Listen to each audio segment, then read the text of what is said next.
I'm walking down the hill from the Old Slocum Trail into what was Somerset and two main streets. This is Somerset. Hi, my name is Sid Schroyer. I'm the author of When Once Destroyed, the historical memoir of the life and death of a small town. And I'm standing right now on what's left of that small town, Somerset, Indiana, which was destroyed by an Army Corps of Engineers project with the cooperation of the state of Indiana and local officials back in the late 50s and 60s, a project that actually began as a Kiwanis Club idea back in 1939, destroyed the town of Somerset.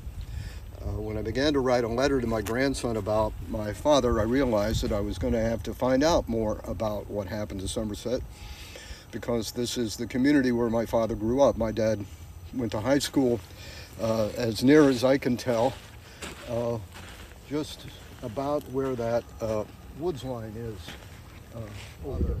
I was really fascinated by the story of, well, what happened to the town, because it had been a mystery. This is something that happened. The destruction of this town is something that happened when I was a kid.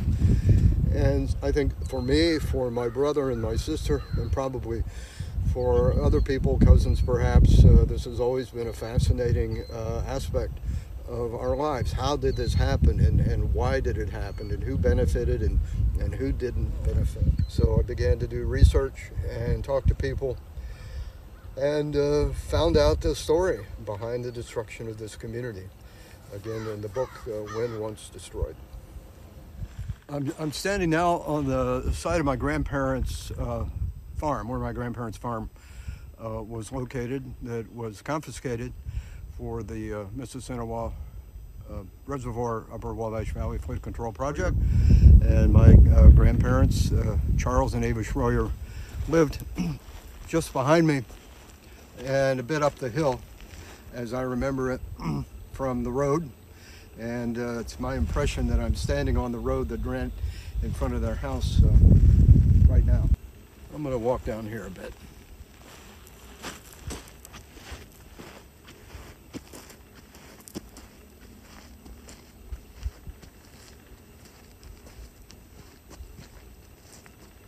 When the Upper Wabash Valley Flood Control Project was created, it necessitated the moving of over 7,000 graves from the three reservoir area where the man-made lakes would be put in.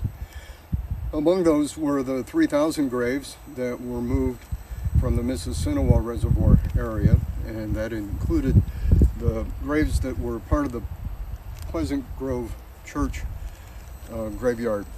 And that included originally my grandmother Ava Eric Schroyer's grave, and then later, after this cemetery became established as the new Pleasant Grove Cemetery, this is where my parents and a few other relatives have been buried.